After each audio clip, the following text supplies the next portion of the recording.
Hey guys, just wanted to make a video about this Epiphone Casino that I got a few months ago. I think I bought it about 6 months ago, and there was a couple of them at Guitar Center, and this one happened to be used. I played them, and this one just felt really good and had good fret work on it. Kind of the three things I look for are: does the guitar look good? Does it play good? And then does it sound good? And this one definitely looked good. It's an attractive, cool looking guitar, and it definitely played good. Really felt like a really nice straight neck. Didn't have any dead spots. Nothing that felt like it was going to be a problem that I would have to fix. And then sound-wise, that was kind of the only area that I felt that it was lacking. So I bought the guitar and kind of played around with it a little bit, but didn't do a lot with it. And I like the casinos a lot. I've played a lot of the casinos, the reissues. I've owned a Peerless one made in, I believe, Korea.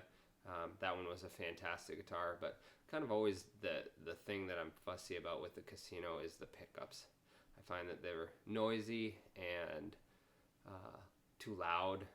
They're usually too high of output for what I think it should be doing for a hollow guitar. And so that's kind of just always been the sticking point for me. So I did a lot of research, and I've really enjoyed Lollar pickups. So just kind of the obvious choice for me was to pursue putting Lollar pickups in this guitar. And it was a pretty affordable guitar. They retail for, I think, around $500. And so it's not a huge investment for how nice of a player it is and how nice looking it is. This is one of the Worn models. It's green. It's, I forget what they call it.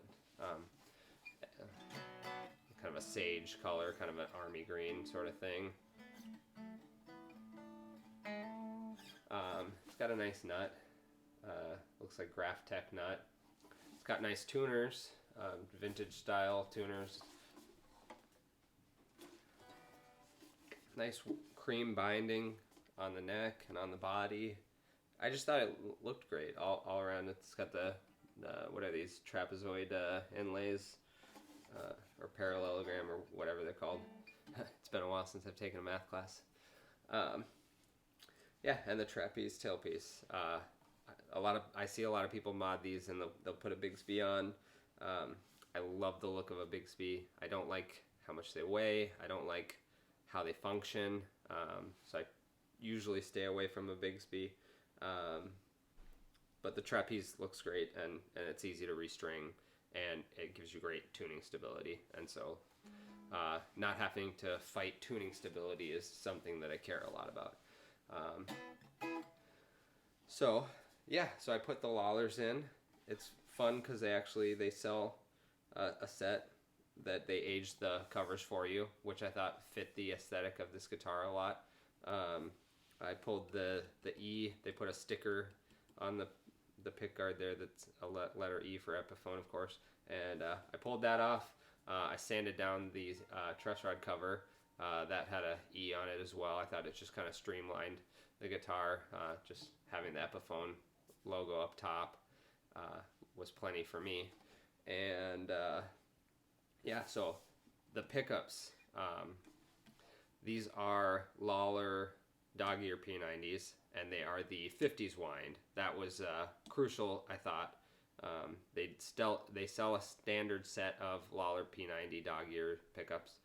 But I noticed that they had a 50s wind model that you could order for about the same price, and the 50s wind is lower output, and to me that sounded like a surefire way to go, because the stock pickups on these guitars are quite loud. I think somewhere around like 12K or something like that. I'm bad at remembering pickup outputs, but basically they're pretty hot pickups. When I had the stock pickups in, I would have to lower the volume quite a bit. But these are lower output, much lower output, like 5 or 6. Yeah, anyways, I'll stop talking and I'll do a little playing now. Yeah, I'm just really happy with what it did to the guitar. It totally makes an imported Epiphone Casino just a great sounding instrument for not a lot of money. So here is, let's give you some clean tone here.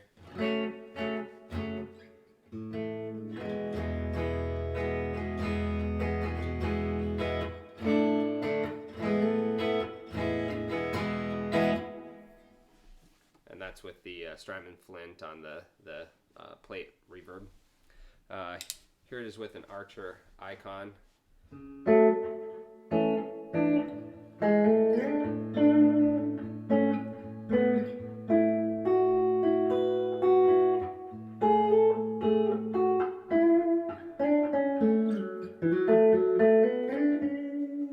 And that's with everything fully wide open. Usually when I play any electric guitar, I typically just have the knobs all the way up. I know a lot of people like to move the knobs a lot, but if it sounds good with everything wide open, then I'm happy.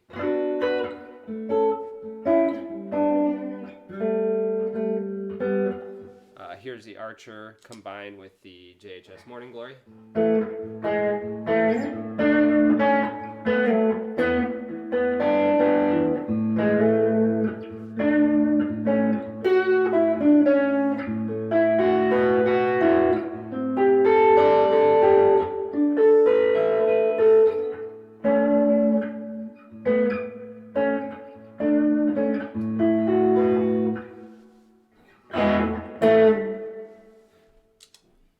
Here's the Archer with the JHS Super Bolt, pretty low gain.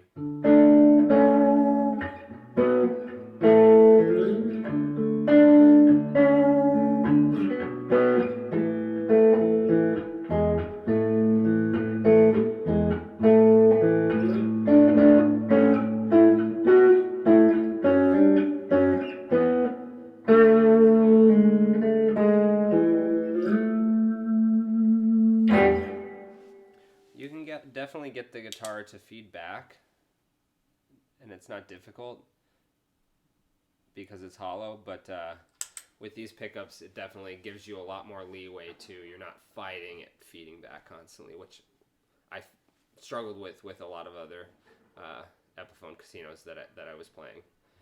Here is the Archer combined with the Durham Electronics Mucho Busto. It's kind of a dirty distortion boost overdrive sort of thing.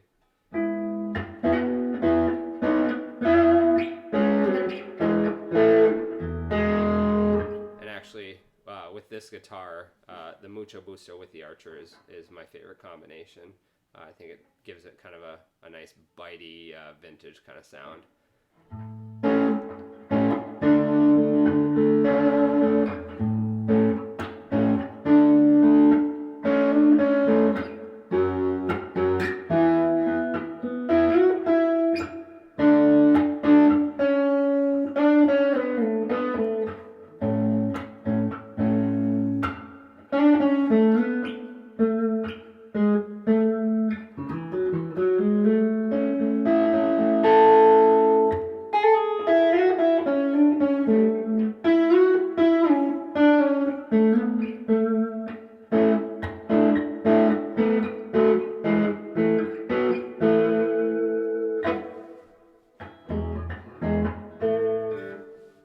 So yeah, I'm really pleased with this guitar. It works really well. It's comfortable, it's lightweight, it's easy to play. I like the finish. Yeah, the pickups really made this a game changer. So yeah, I would definitely recommend emailing Lollar anytime you're thinking about pickups. This one was kind of interesting. They sell a couple different spacings and a couple different heights, and you can buy shims with these. It's kind of a unique pickup where you can't easily adjust the height, so I made sure that I was getting the right pickups before I ordered them. That would be my only piece of advice with that. and whatever they told me to get was spot on. I think I went with the narrow spacing in the neck and the wide spacing in the bridge. I believe this was either low or medium height. I think this was tall, I believe. But yeah, whatever they told me was exactly spot on.